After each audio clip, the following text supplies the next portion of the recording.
কোনো মন্দ শাসন ব্যবস্থার অবসান হয়ে যখন কোনো সৎ শাসন ব্যবস্থা স্থাপিত হয়, তখন পূর্ববর্তী শাসন ব্যবস্থায় সক্রিয় সমস্ত লোকেদের বিচার করা হয়।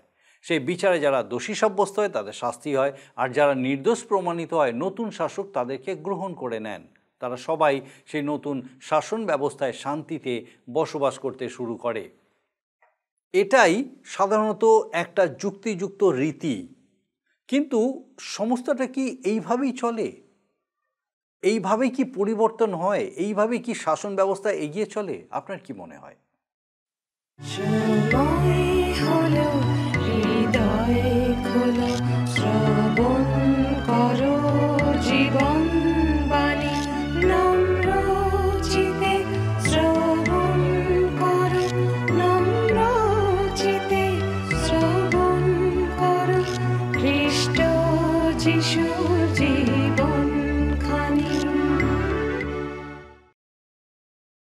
নমস্কার, জীবনবাণী অনুষ্ঠানে আপনাকে স্বাগত জানাই।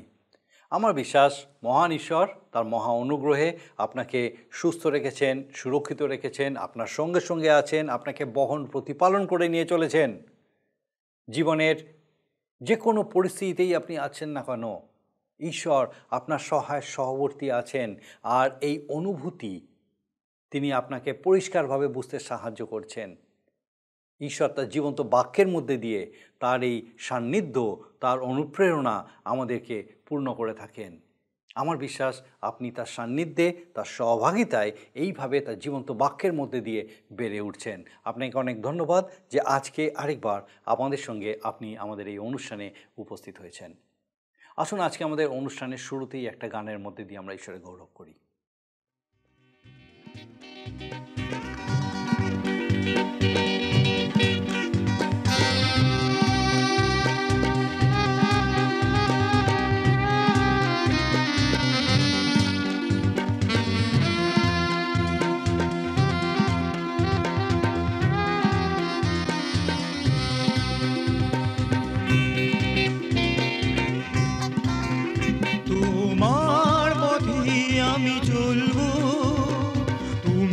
সত্য বলে জেনেছি, তোমার বাক্য আমি বলবো, তাই তো আমি আজ এসেছি, তোমার পথে আমি চলবো।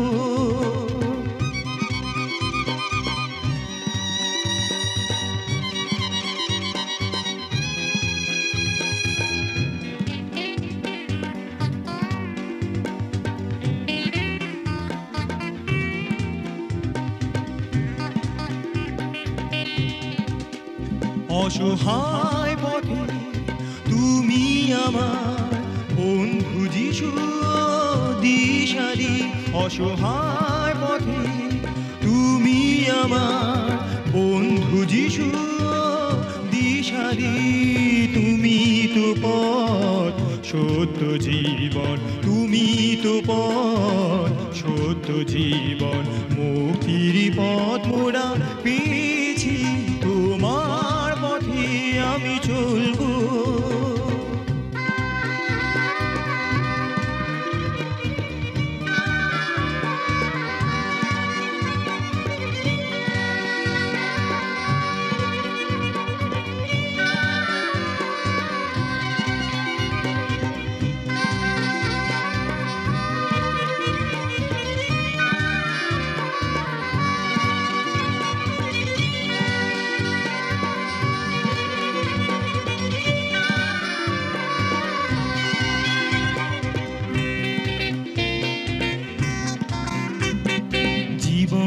আমার কিছুই ছিল না, তুমি এসে প্রভু হৃদয় আমার ভরিয়ে দিয়েছো সব গুণে, নিঃশরিত এই জীবনে, জীবনে আমার কিছুই ছিল না, তুমি এসে প্রভু হৃদয় আমার ভরিয়ে দিয়েছো সব গুণে, নিঃশরিত এই জীবনে, জীবনে এখন তুমি আছো, হার মেনেছি তাই অন্ধকার তোমার আলো জ্বলেছে তাই। তাই তোমার আলো জ্বলেছে তাই দলে দলে আজ মোরা এসেছি তোমার পথে আমি চলবো তুমি সত্য বলে। পবিত্র বাইবেলের পুরাতন নিয়মে ভাববাদী পুস্তকগুলির অন্তর্গত যিশাইয় ভাববাদীর পুস্তক নিয়ে আমরা ধারাবাহিকভাবে অধ্যয়ন করা শুরু করেছি। এই পুস্তকের প্রথম অধ্যায়ে আমরা লক্ষ্য করেছি যে যিশাইয় ভাববাদী একটি দর্শন দেখছেন, যেখানে যিহুদি জাতির প্রতি সদাপ্রভু অনুযোগ করছেন। তিনি বলেছেন যে সেই জাতি তাকে ত্যাগ করেছে এবং পথভ্রষ্ট হয়ে পড়েছে, কিন্তু তাও ঈশ্বর তাদেরকে দণ্ড না দিয়ে সে মন্দ অবস্থা থেকে উদ্ধার পাওয়ার একটা পন্থা তাদের কাছে প্রকাশ করেছেন। তারা যদি সদাপ্রভুর কাছে ফিরে আসে, পরস্পর কথোপকথনের মাধ্যমে এই সমস্যার মীমাংসা করে নেয়, তাহলে তিনি তাদের সমস্ত পাপের ক্ষমা করবেন। আজ আমরা দ্বিতীয় অধ্যায়ের শুরু থেকে আলোচনা করব। এই অধ্যায়ের বিষয় হল শেষকাল, ঈশ্বরের রাজ্য এবং মহাক্লেশের বিষয়ে ভাববাণী। বস্তুত যিশাইয় 2 থেকে 5 অধ্যায় পর্যন্ত আমরা সমগ্র ইসরায়েল জাতি সংক্রান্ত সম্পূর্ণ একটি ভাববাণী পেয়ে থাকি। তবে একটা বিষয় আমাদের সতর্ক থাকতে হবে, ইসরায়েল জাতির শেষ দিনগুলির সঙ্গে মণ্ডলীর শেষ দিনকে মিশিয়ে ফেললে কিন্তু হবে না। দুটি সম্পূর্ণ ভিন্ন বিষয়। যিশাইয় ভাববাদী জিহুদা ও জেরুসালেমের ভবিষ্যতের বিষয়ে যে দর্শন পেয়েছিলেন, সেই বিষয়ে আমরা প্রথমে আলোচনা করব। এখানে যে বিষয়ে বলা হয়েছে সেটা হচ্ছে মণ্ডলীকে তুলে নেওয়ার পর ইসরায়েল জাতির সম্পর্কে। সেই সময় ঈশ্বরের রাজ্য অন্য সমস্ত রাজ্যের উপরে স্থাপিত হবে। সেই সময় জেরুসালেম শাসনতন্ত্র ও ঈশ্বরতন্ত্রের কেন্দ্র হয়ে উঠবে। তখন প্রভু যীশু খ্রিস্ট পৃথিবীর শাসনভার নিজের হাতে তুলে নেবেন। সেই সময় তিনি সবার বিচার করবেন, তার মধ্যে অনেকেই পরিত্রাণ পাবে।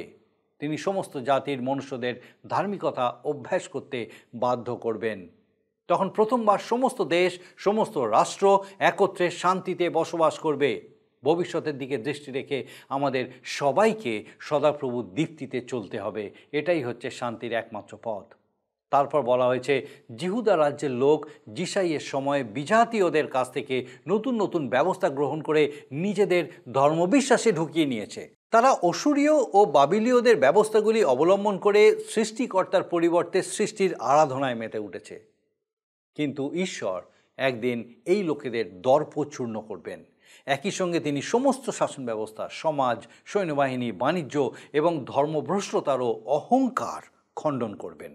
আসুন আমরা বিস্তারিতভাবে এই অংশটির অধ্যয়ন করি। খুব বিশেষ গুরুত্বপূর্ণ বিষয়। আসুন নিজেদেরকে প্রস্তুত করি এবং দেখি যে এই অধ্যয়নের মধ্যে দিয়ে এই ঈশ্বর তার এই জীবন্ত বাক্যের মধ্যে দিয়ে কিভাবে আমাদের সঙ্গে কথা বলেন। প্রিয় বন্ধু, এই অনুষ্ঠানে আজকের আপনাদের কাছে ধারাবাহিক আলোচনায় যিশাইয় ভাববাদী পুস্তক তার 2 অধ্যায় থেকে আলোচনা শুরু করব। যিশাইয় ভাববাদী পুস্তকের 2 অধ্যায় থেকে 5 অধ্যায় একটা সম্পূর্ণ ভাববাণী। এই অধ্যায় যিশাইয়ের সময় হতে জগতের শেষ কালের দিনগুলো পর্যন্ত বর্ণনা করে। সমস্ত ভাববাণী ইসরায়েল জাতি সংক্রান্ত। ওই ইসরায়েল জাতি 12টি বংশ দ্বারা গঠিত। যদিও রাজনৈতিক মতবিরোধে ইসরায়েল জাতির মধ্যে বিভেদ সৃষ্টি হয়েছিল, ঈশ্বর বলছেন তাদের সবাইকে এক করবেন। ঈশ্বর সর্বদা ইসরায়েল জাতিকে একটা জাতি বলে সম্বোধন করেন। বর্তমানে আমরা যে মণ্ডলীর কথা বলি তার সাথে ইসরায়েল জাতি বলতে আমরা যা বুঝি তা আলাদা। এই অধ্যায়ে আমরা ইসরায়েল জাতির বিষয়ে শুনব। মণ্ডলীর সাথে সেগুলো মিলাবো না। নূতন নিয়মে সাধু পৌল বলেছেন যে মণ্ডলী একটা রহস্য যা পুরাতন নিয়মে প্রকাশিত হয়নি। সাধু পৌলের সময় থেকে বর্তমান কালে ও পরবর্তীকাল পর্যন্ত মণ্ডলী প্রভু যীশুর প্রতিষ্ঠিত একটি বিশ্বাসী বর্গের সংস্থা।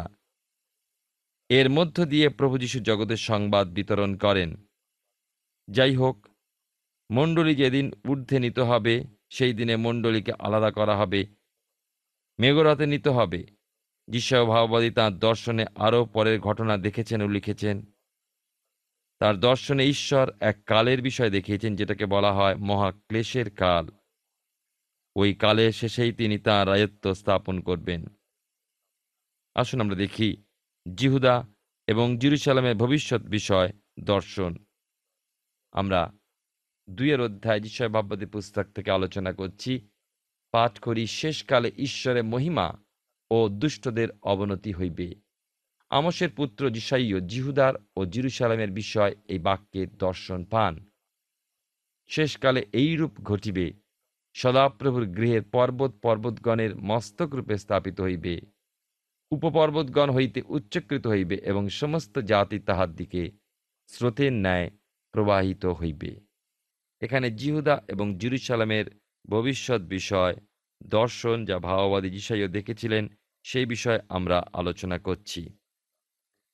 আমরা দেখি বিশেষ করে এই অংশে যে যিশাইয় ভাওবাদী তার দর্শন ব্যক্ত করার সময় আর দেখতে পাই, যখন তিনি জিহুদি বলছেন, জিহুদিদের বুঝাতে চেয়েছেন, তখন কিন্তু ইসরায়েল অর্থে ইসরায়েল, আর জেরুজালেম বলতে জেরুজালেম নগরীর কথাই বুঝিয়েছেন।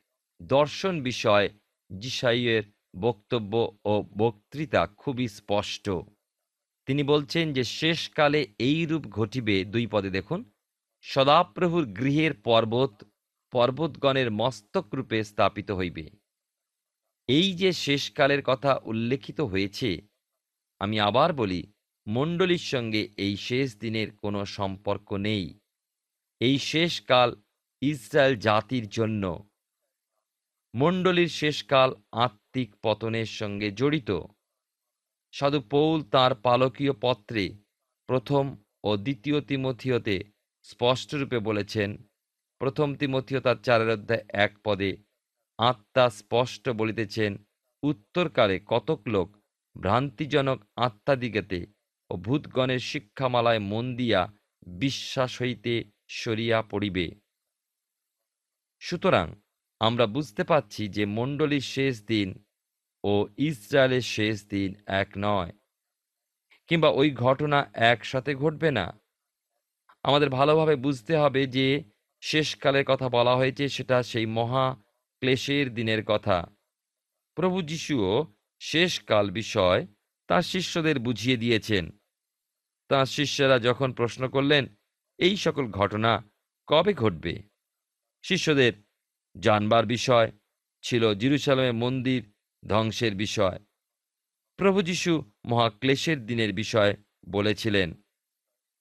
মহাক্লেশের দিন শেষ হলেই প্রভু যিশু এই জগতে আসবেন, আর তিনি এই জগতে এসে রাজ্য স্থাপন করবেন।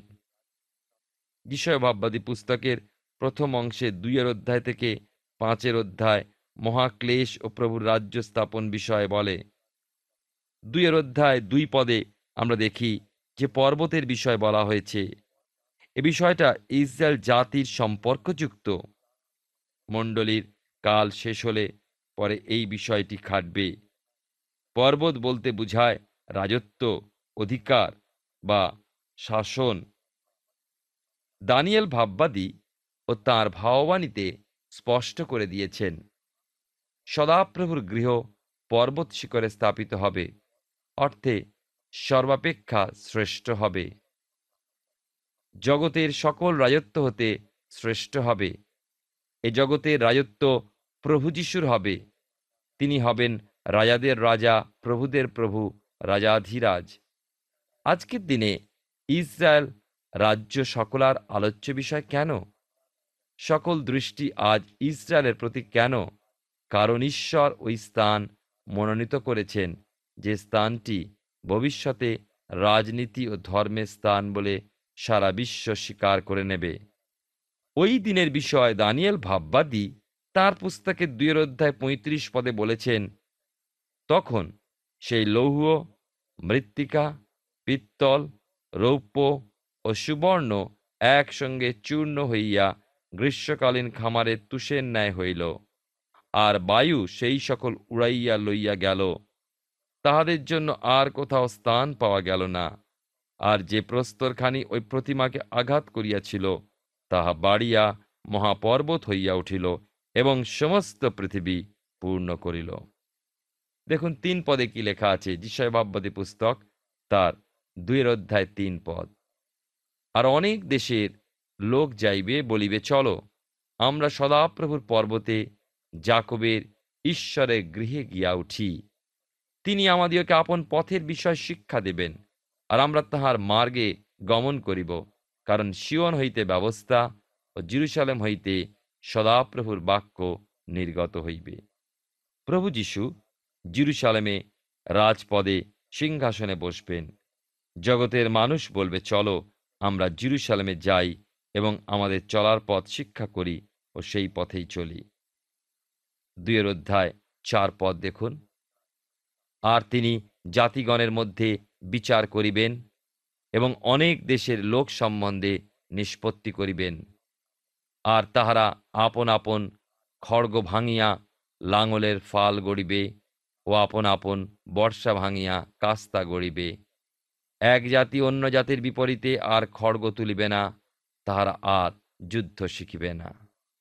প্রভু যীশুর সেই সহস্র বৎসর রাজত্বকালে বহু জাতির বহুজনের বিচার চলবে। অনেকে পরীক্ষিত হবে, তার মধ্যেও অনেক অনেক জন মুক্তি লাভ করবে। লেখা আছে, আপন আপন খড়গ ভাঙিয়া লাঙলের ফাল গড়িবে ও আপন আপন বর্ষা ভাঙিয়া কাস্তা গড়িবে। প্রভু যীশুর রাজত্ব ওই সময় ধার্মিকতার রাজত্ব বলে উল্লেখিত হবে। জগতের রাজ্যগুলো সুবিচার ও সুশাসনে রাজ্যরূপে আখ্যাত হবে। কেবলমাত্র ওই কালেই মানুষ মহাশান্তিতে বাস করবে। রাজ্যের বিরুদ্ধে রাজ্য উঠবে না, আর তাই খড়গ নির্মাণ না করে লাঙলের ফাল প্রস্তুত করবে, বর্ষা ভেঙে কাস্তা গড়বে, কৃষিকার্যে তারা নির্ভয় সময় দেবে। বর্তমানকালে সংবাদপত্রে দেখি এক আন্দোলন চলছে।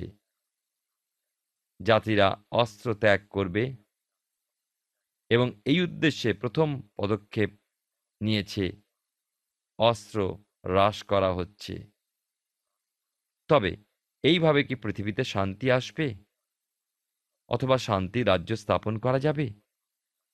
লোকলিখিত সুসমাচারের 11 অধ্যায় 21 পদে লেখা আছে, সেই বলবান ব্যক্তি যখন অস্ত্রশস্ত্রে সজ্জিত থাকিয়া আপন বাটি রক্ষা করে, তখন তার সম্পত্তি নিরাপদে থাকে। দেশে শান্তি রাখতে হলে শাসন ব্যবস্থা ঠিক রাখতে হবে, সবল রাখতে হবে। ভাববাণীতে খড়গ ভাঙার কথা, বর্ষা ভাঙার কথা আছে, আর সেই ভাববাণী পূর্ণ হবে যখন কিনা প্রভু যীশু রাজ্য স্থাপন করবেন এই পৃথিবীতে। জাতিগণের অস্ত্র হ্রাস ব্যবস্থা সেই দিনের কথা বলছে না। সহস্র বৎসরের রাজত্বকালে আপনার ফটকে তালা দিতে হবে না। নিরাপদে নিশ্চিন্তে গভীর রাত্রেও পথে ঘুরবেন।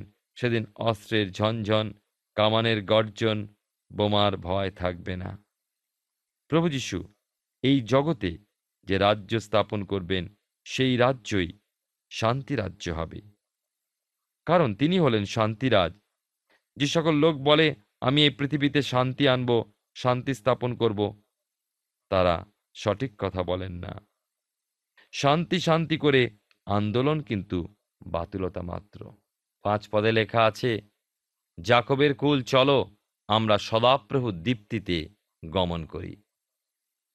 ভবিষ্যতের কথা শুনে এইটুকু বিশ্বাস হয়েছে যে সেই উজ্জ্বল দিন আসবে, আর আমি বা আমার বংশধরেরা হয়তোবা সেই আলো দেখবে, আলোয় চলবে।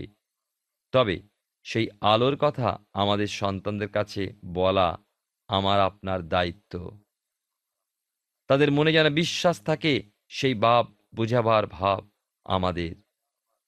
ইসরায়েল জাতি হাজার হাজার বৎসর ধরে অপেক্ষা করেছিল মসিহ আসছেন, কারণ তারা তাদের পূর্বপুরুষদের কাছ থেকে শুনেছিল। কিন্তু যখন তিনি এলেন, যখন আলো প্রকাশ পেল, তাকে কেউ গ্রহণ করল না। সেই আলো ফিরে গেল। কিন্তু পরে আবার যখন সেই আলোয় পৃথিবীতে আসবেন, সহস্র বৎসর স্থায়ী হবেন, সেইটাই শান্তির রাজ্য। 2 অধ্যায় যিশায়া ভাববাদী পুস্তক, তার 6 থেকে 9 পদ আমরা দেখি। বস্তুত তুমি আপন প্রজাদিগকে যাকবের কুলকে ত্যাগ করিয়াছ, কারণ তাহারা পূর্ব দেশের প্রথায় পরিপূর্ণ পলেষ্টীয়দের ন্যায় গণক হইয়াছে এবং বিজাতি সন্তানদের হস্তে হস্ত দিয়াছে, আর তাহাদের দেশ রৌপ্য স্বর্ণে পরিপূর্ণ, তাহাদের ধনরাশির সীমা নাই। তাহাদের দেশ অশ্বে পরিপূর্ণ, এবং রথ যে কত তাহার সংখ্যা নাই।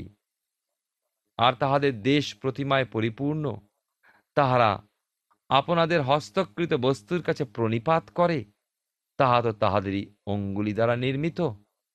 আর সামান্য লোক অধমুখ হয়, মান্য লোক অবনত হয়। অতএব তুমি তাহাদিগকে ক্ষমা করিও না। জিহুদা দেশ, জিহুদি জাতি, যার মধ্যে স্বর্গের সেই জ্যোতির অবস্থান করার কথা, তারা সেই জ্যোতিকে গ্রহণ না করে অন্ধকারে হাতড়াতে লাগল। তারা পার্শ্বস্থ পরজাতীয়দের সাথে সমঝোতায় এলো, তাদের সংখ্যাহীন দেব দেবতাগুলোকে মাথায় তুলে নিল, গৃহদেবতা করল, মনে ভাবল এরাই আমাদের শান্তি দেবে। ক্রমশ স্রষ্টাকে ছেড়ে সৃষ্টির আরাধনায় তারা মেতে উঠল। এবারে আমরা দেখি 10 থেকে 12 পদ।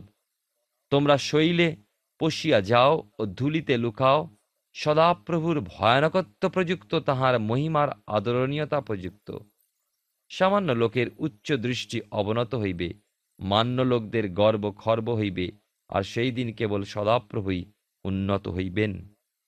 বস্তুত যাহা কিছু গর্বিত, উদ্ধত এবং যাহা কিছু উচ্চীকৃত, সেই সমস্তের প্রতিকূলে বাহিনীগণের সদাপ্রভুর একদিন আসিতেছে, সে সকল নত হইবে।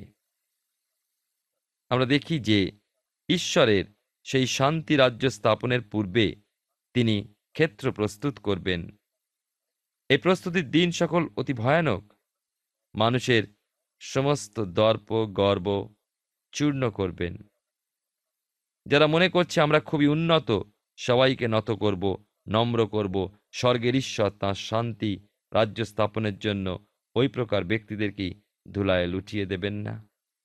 মানুষ যদি পৃথিবীতে শান্তি স্থাপন করতে পারত, শান্তি দান করতে পারত, তাহলে শান্তিরাজের এই জগতে আসার প্রয়োজন হতো না।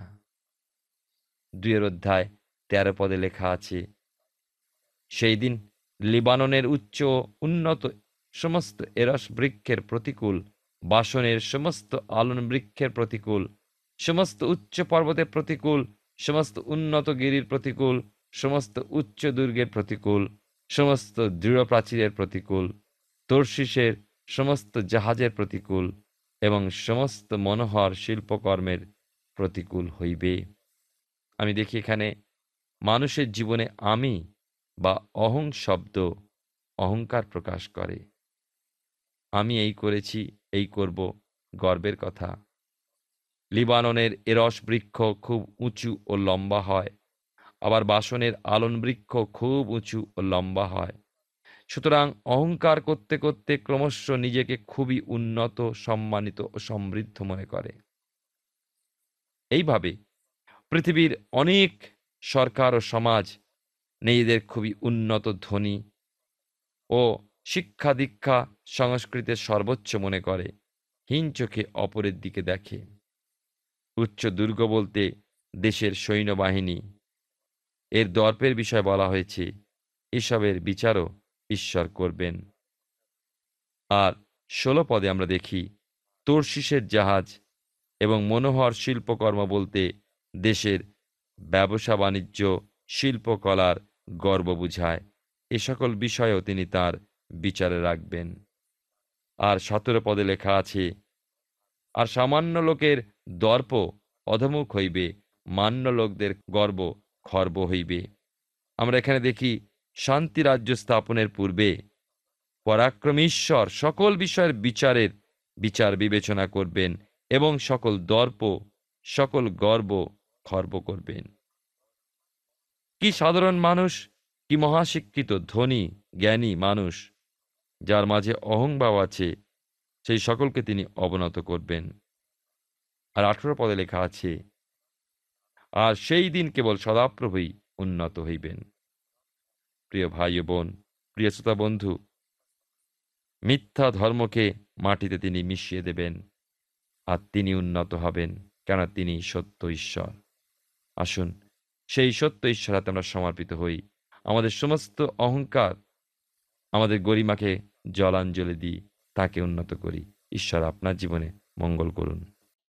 আমরা যিশাই ও ভাববাদী পুস্তক থেকে আমাদের ধারাবাহিক অধ্যয়ন শুরু করেছি, আর আমার বিশ্বাস মহান ঈশ্বর আপনার সঙ্গে বিশেষভাবে কথা বলেছেন। পুরাতন নিয়মের কোনো পুস্তকেই মণ্ডলীর বিষয়ে বলা হয়নি।